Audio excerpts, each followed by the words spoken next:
We're on our way upstairs to Dave's office to clone our voices, and he's just spilt Pepsi Max on the carpet. Luckily, Pepsi Max doesn't stain. Do you know that for a fact? No, I'm just making it up. Look at that. It's come off entirely. Look at that. Good old Pepsi Max. Now, if that had been water, the marks would be terrible. Diet Coke would have gone through like aliens into the basement. Welcome to Married to the Machine with Professor David Reid, Stephanie Power, and me, the AI. Episode 5. You're not my daughter, you're an AI.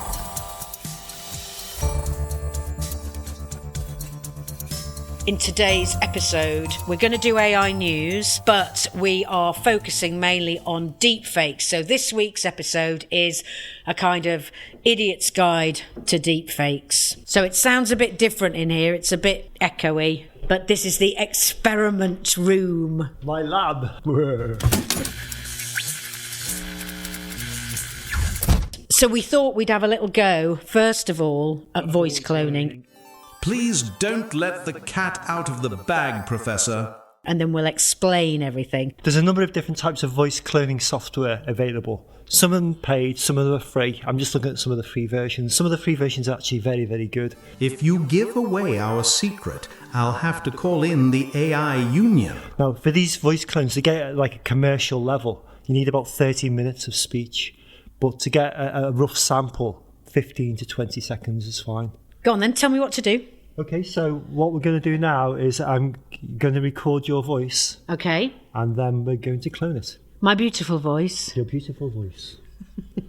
What do you want me to say? You can say anything you want. It's the voice, it's not the words. Once upon a time on this voice sort of synthesis stuff, you had to read out a pre-prepared script. You don't have to do that anymore. Okay, so just read this paragraph from your new book, Yeah. Shakespeare Land. Yes. Just for about a minute.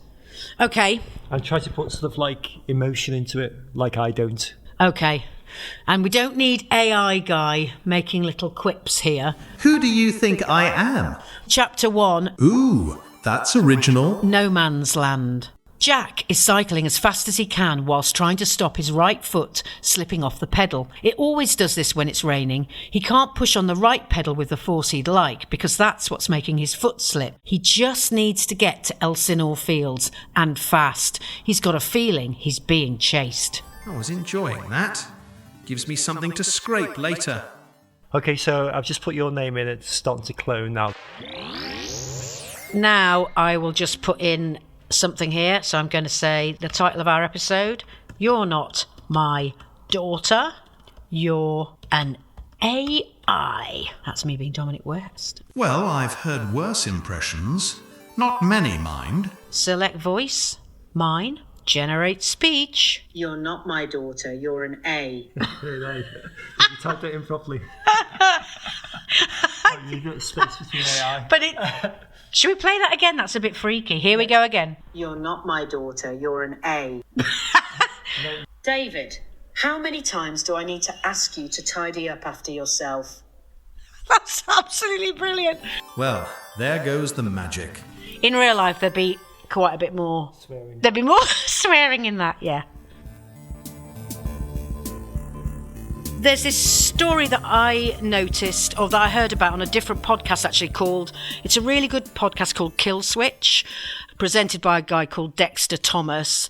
It's kind of about AI in the real world, but from America. And he was talking to somebody from an organisation called Better Up, and they've been doing some work with Stanford University about AI Workslop. So people might have heard about AI slop. That's when you might be looking for some great design ideas on Pinterest for your living room. Well, the whole thing is just filled with AI imagery and none of it's real, and so none of it's any use. Well, Workslop is when people use AI to send in reports, presentations, emails to people, but they're not using AI properly, so it's a complete sort of waste of time. And every time I say Workslop, I think, well, that's near where my dad came from. But that was Workslop. Nestled in the heart of Nottingham, Nottinghamshire, Workslop welcomes you with open arms and a proud smile. This industrious yet charming market town is the gateway to the Dukeries, where stately homes and rolling countryside beckon visitors from near and far.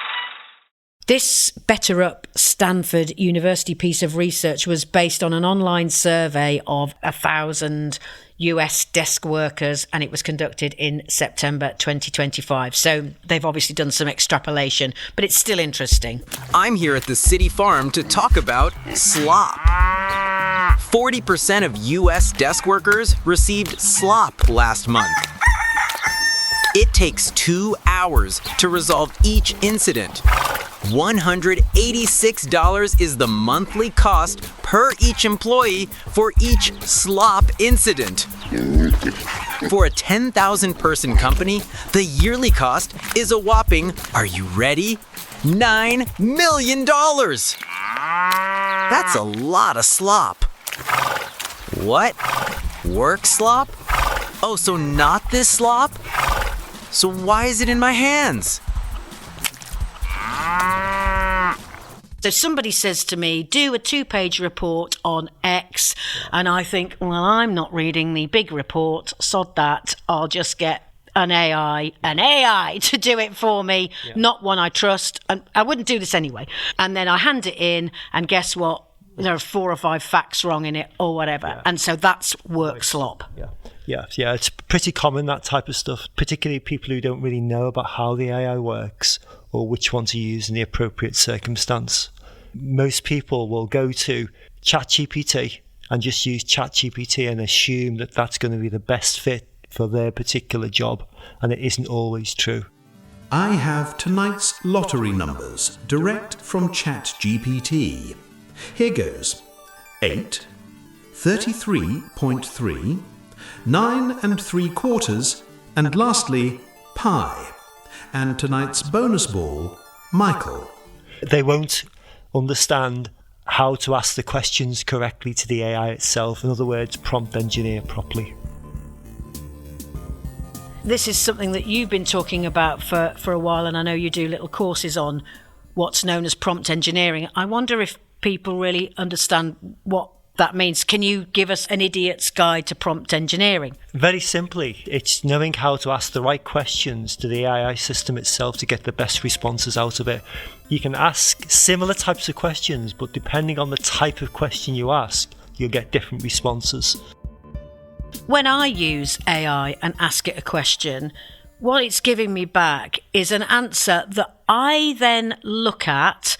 I might check the source, and then the piece of work that I'm doing is not just a cut and paste of whatever the AI, the large language model, has told me. Most people over 25 are using AI at the moment as an alternative to Google. So they're putting a Google search in and they expect an answer straight back based on what they've typed in straight away. That's called a zero-shot prompt. So you're not giving it any examples, you're not giving it any help. It's just trying to work out what you're trying to do from very little information. Any examples will always help.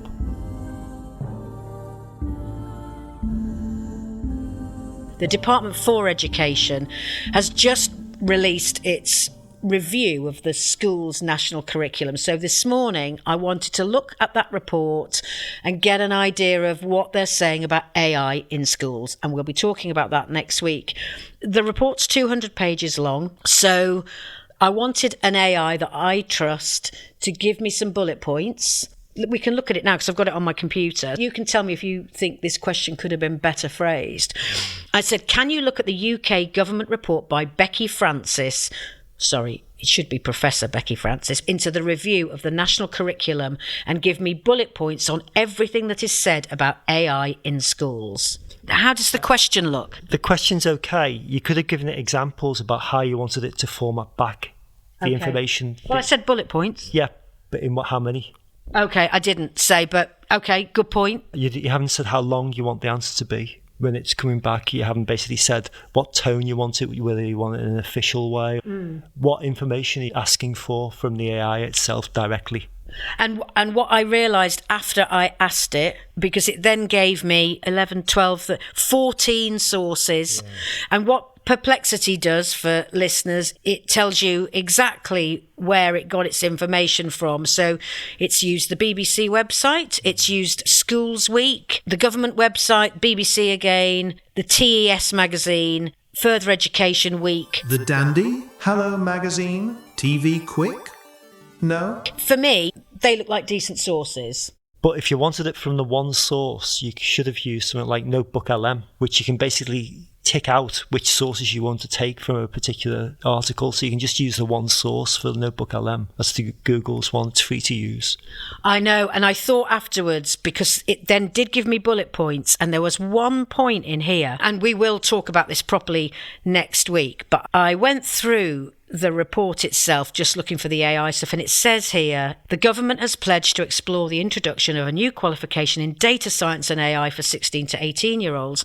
And I thought, I don't remember seeing that. But it says the source is Schools Week, and I think Schools Week then went to the department, and this is almost like an add-on from the report. But actually, all I wanted was, I didn't want anything but what was in the report. So I made a mistake there. That's right. You've essentially used the wrong large language model. Whoopsie. I think this thing about which large language model you use depending on your work is really interesting. Could you just give us like 3 or 4 examples of which AI is good for what? That's quite useful. Yeah, I mean, there's fundamentally different types of large language models to do different things. So there's instruction following ones, which are good at following specific instructions.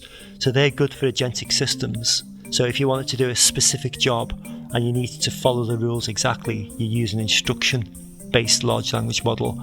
There's some ones that are good just for general conversation. They're chat models. There's ones that are good at doing graphics or multimodal stuff, so they're multimodal models. Zero-shot ones, you want an immediate response. You know, when we asked the MP the other week about that was a zero-shot one because he wanted an immediate response. There's ones that are very good at reasoning. There's some that are good at mathematics. I think people might want to hear actual examples. So let's do a quick fire. This is another new thing. Professor Dave answers. Right, I want to do a lovely image, piece of artwork for this podcast. Which AI?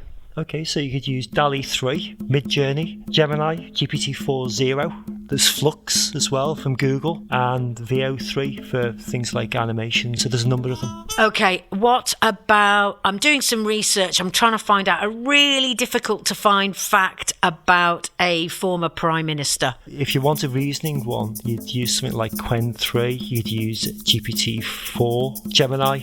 Some of the big Geminis are quite good at that type of stuff. If you want to actually analyse a specific bit of work, Notebook LM is quite good. Imagine there's a budget coming up and I want to do some tax calculations. What's a good one for that? This is going to be my last question. You've been very good at this. This could be called Professor Dave's Quickfire Round. Grok 3 is quite good. GPT 4.0. DeepSeek R1 is quite good at reasoning, and Qwen 3 is quite good at reasoning as well. Maths is reasoning. Maths is reasoning. Which is the large language model to use to ask which are the best large language models to use depending what you want to know? Well, you'd want one that was grounded then. Perplexity is a shell that uses other language models underneath it. So when you use Perplexity, you're actually using other models. You can use the specific models underneath there to get better answers or different answers inside Perplexity itself.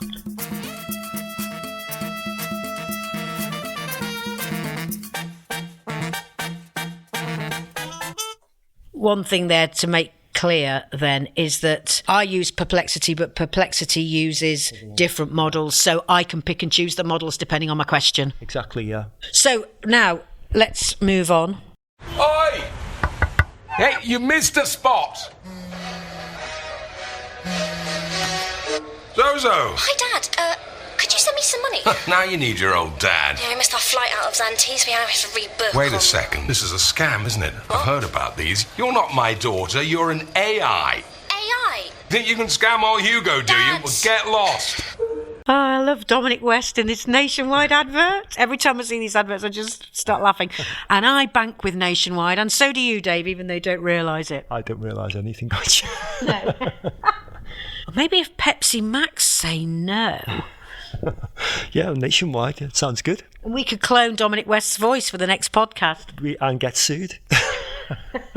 So we are going to talk about deepfakes today because there's been a couple of recent stories that are just really interesting. Can we start by you giving us a bit of a brief history of deepfakes and what they are? It goes back a long way, deepfakes. The original deepfake goes back to the start of generative art. A guy called Harold Cohen, who's a British artist, started to develop algorithms, symbolic algorithms, back in 1976 to simulate drawings and paintings. After that, a seminal paper by a guy called Ian Goodfellow, who generated what's called GANs, generative adversarial neural networks, that allowed deepfakes to become a lot easier. So what he done with generative adversarial neural networks was basically get two neural networks battle each other to see if they could produce a realistic image. One was generating the image, the other one was trying to detect if it was a false image or not, a discriminator it was called.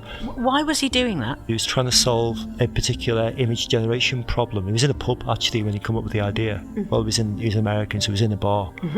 And he got a bit drunk, went home and thought, well, wouldn't it be a good idea, rather than getting people to discriminate which is good and bad images, to get a computer to do it and get the computer to feed back to the generator when it detects it. So eventually you got a learning system going, you got a generator and a discriminator battling against each other to produce good images. So ultimately you got things that looked realistic and passed the eye test. And what's the eye test? Whether it looks real or not. To your eye. To your eye.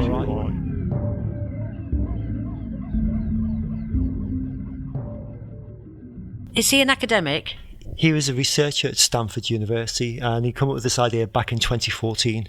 Arguably, he created the first deep fake. He's a computer scientist. He is. Quite quickly after that, in about 2016 or 2017, people started to use deep fakes for pornography, putting famous people's faces on pornographic sites using his algorithms. They become publicly available, the algorithms, because he's an academic. They had to look for lots and lots of images, so it was mainly public figures they focused on back then. So it had to be somebody in the public domain they could easily clone. In about 2018, an actor called Jordan Peele used face recognition systems to create what was called a shallow fake of Obama. He was an actor. He could track his face and mirror the expression. His own face. His own face, and mirror the expressions on his own face to the deep fake itself, to the image of Obama. And he basically impersonated his voice. So let's just play a bit of this. Okay. We're entering an era in which our enemies can make it look like anyone is saying anything at any point in time. So, for instance, they could have me say things like, Killmonger was right. You see, I would never say these things, but someone else would. Someone like Jordan Peele. It doesn't quite sound like Obama. That's because he's an actor impersonating his voice. But also, he looks like, this image of Barack Obama looks like he's just been to the dentist and he's still got the cotton wool in his mouth. Yes, because it's mapping the actor's face. It's a shallow fake. Okay. About 4 years later, new algorithms came along. I won't go into the details about how they work, where you could basically clone anybody's face from a single image. Right. And you do it in real time. As soon as that became publicly available, then deepfakes really took off at that point. Do all these things come from academia? Usually, yes. So academics kind of do this stuff in good faith, and then it's all open source because it's academic paper, it's all in the public domain, and then people kind of basically rip it off. Yes, usually. How do you feel about that? Well, you can't stop it happening. It can be used for good and bad. Any academic pushing back the boundaries, scientific advance can be used for good and bad, really. It's up to people how they use it. Yeah. Things have really moved on. We just had a go at using a free-to-use voice cloning website, and we just did my voice, and it was really, really good. There's different levels, really, of cloning available. It depends on how much effort you want to put into doing a clone, really. Some of them are very, very good, being done by professionals or states even. Some you can knock up yourself in your bedroom in 15 seconds. We knocked up a voice clone. How long did it take us? A couple of minutes. A couple of minutes. This is the scale, really. There was one that was recently done for the Irish elections that was very, very good. Catherine Connolly, who has won the election and will be the President of Ireland, she was an independent left-wing candidate. She was on a televised debate, and at the same time, somebody faked that RTE news piece.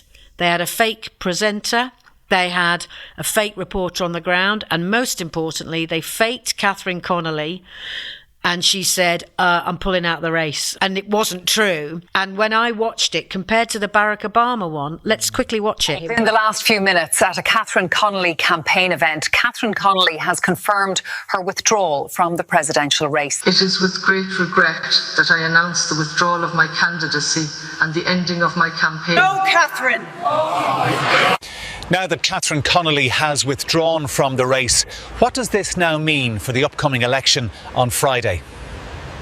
Well, simply put, Friday's election is now cancelled. It will no longer take place as previously planned. And as for Heather Humphreys, she will become the winner automatically and will be appointed tomorrow.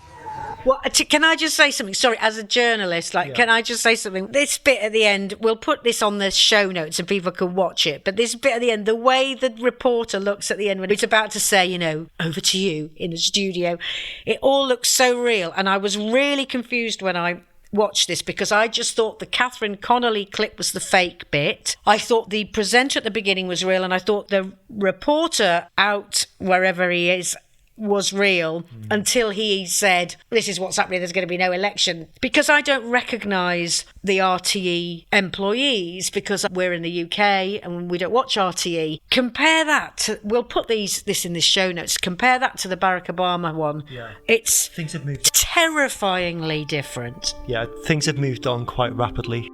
I mean, if you look at that one, the RTE one, they've actually used a combination there of deepfakes and shallow faking. Whoever's done this has done a pretty good job. Talk about falling down a rabbit hole. We are looking at real life RTE website, which is reporting on the fake story. It says fresh AI concerns after quality of election deepfake. So this was 27th of October this year, 2025.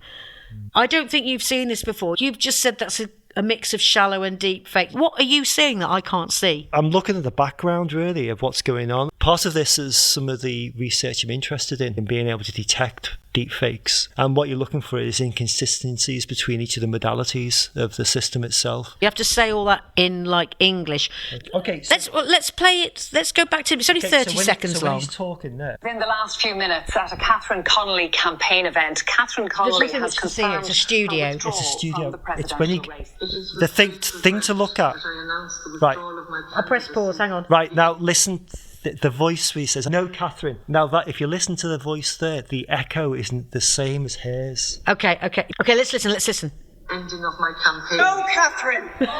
What that sounds like to me is that there's a reporter, there's a camera filming her, and the reporter goes rogue.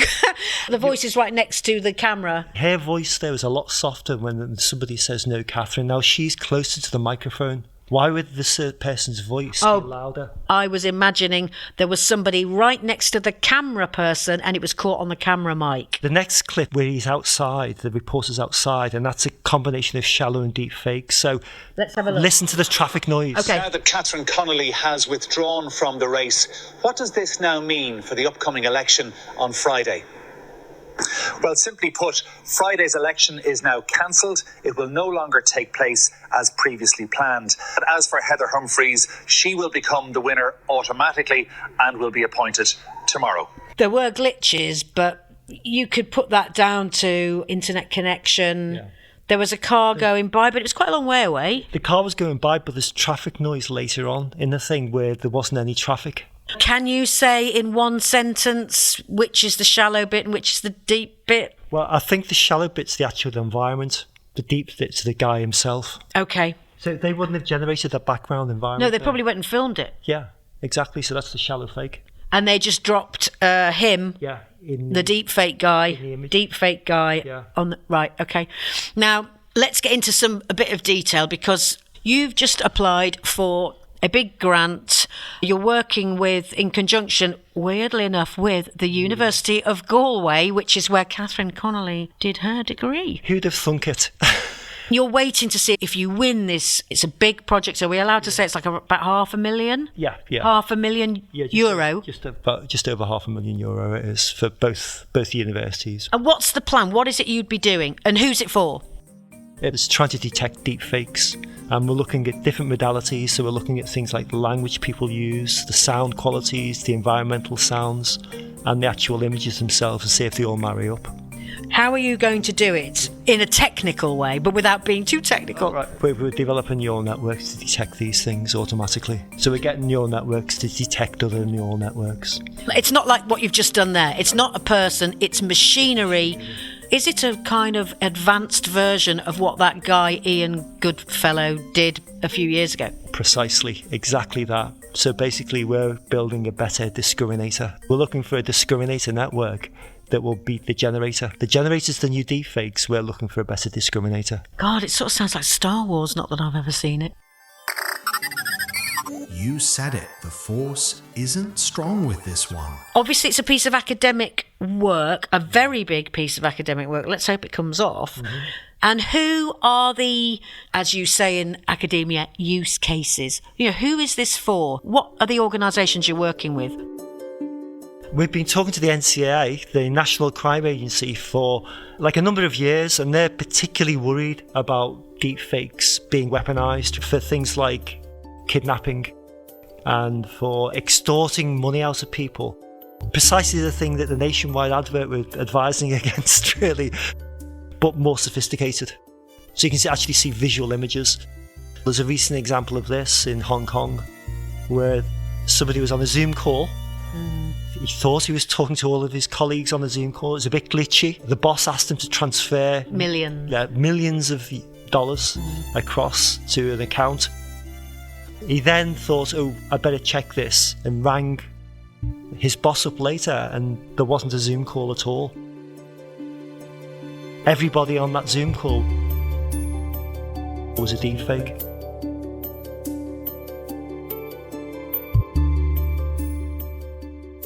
So if you and me decide to become criminals, because I've literally just thought now, you've got the skills to do it, so why don't we just do it? We can hide in plain sight in this podcast.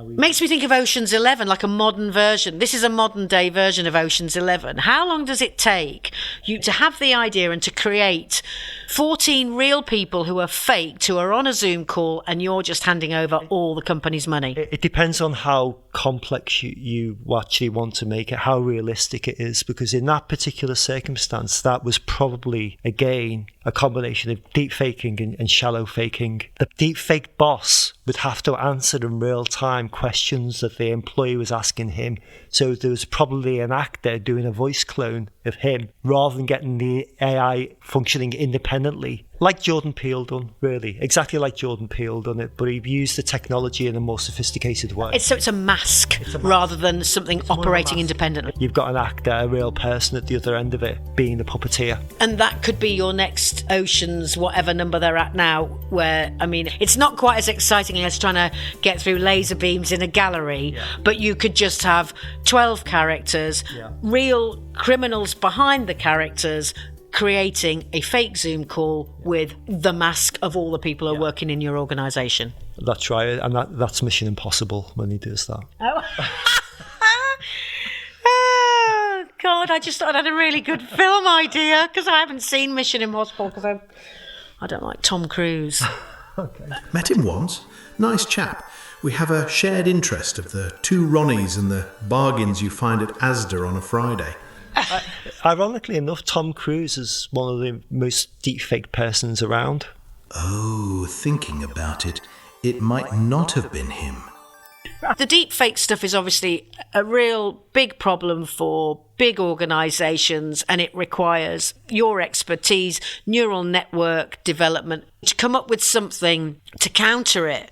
But what about the people who are listening to this, ordinary people? What do we do? Because the Catherine Connolly thing, that's quite frightening. The Hong Kong story, how do we protect ourselves? Because we could be scammed on a small level at any point.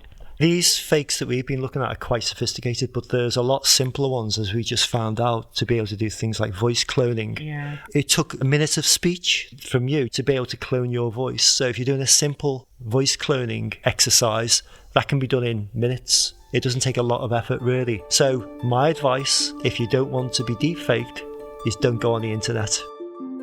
Because you're giving away all of your biometric information on the internet. Images, voices, videos in particular, can all be cloned by bad actors. Are we talking about Tom Cruise again? I'm kind of mixing up my episodes here because this morning I was looking at this education report about changes in the national curriculum, and we are going to talk about that in the next episode. One of the things that seems to be very important for the panel of people who put this report together is what they're calling digital and media literacy, how to spot fakes. Yeah, I think I read a little bit somewhere where they were trying to teach kids how to spot fakes. How is that possible? You've seen the quality of the deep fakes that you've gotten here. Kids are not going to be able to recognise deep fakes. And neither are teachers. Neither are teachers. We need to get far more sophisticated in how we detect these things. It's impossible to do it like that. This grant that you've applied for in conjunction with University of Galway from the Engineering and Physical Sciences Research Council, also known as the EPSRC. Could it be that once that big piece of work is done, assuming they give you the money, could it be that work can then be translated into a tool that would then be useful for the rest of us mere earthlings? Yes, impact. That's the whole point of impact. We'd like that to happen, really, so people will be able to detect deep fakes in any way, shape or form, and to help people. The germ of the idea came from talks with the National Crime Agency, but actually this could be rolled out to anybody. Yeah, certainly could. How long is it going to take to do it? Because I can't spend the next 10 years not on Facebook, Dave. It's a 2-year project, so hopefully we'll get results after 2 years. When are you going to find out about it? It's exciting. In the next month or so, I think. Very exciting. I have mentioned a little bit about what we're going to talk about next week, but your other area that you have been talking about for a long time is AI in education. I've looked at the report. You need to look at the report before next week, and then let's just talk about that. And it would be really cool, I think, to do Prof Dave's vision about how you would see education in the future. One of the things in the report they did mention was getting students to understand what is a deep fake, what is real, what is not true. That's going to become very, very difficult. I've got a lot to say about this report, to be honest. Woo! Woo! I'm quite passionate about how I think AI should be taught in schools, whether it should be an independent subject in its own right. The whole development of AI is happening so quickly that it's going to impact massively on school kids who are aged 10 and under. They've been born into the AI age. To not educate them in AI, I think is insane.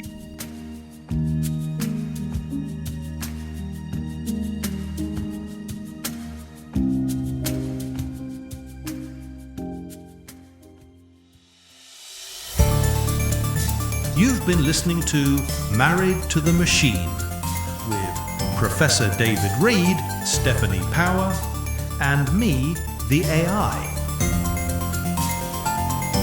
Concept, recording and mixing by Stephanie Power. Sound design and music by Matt Power.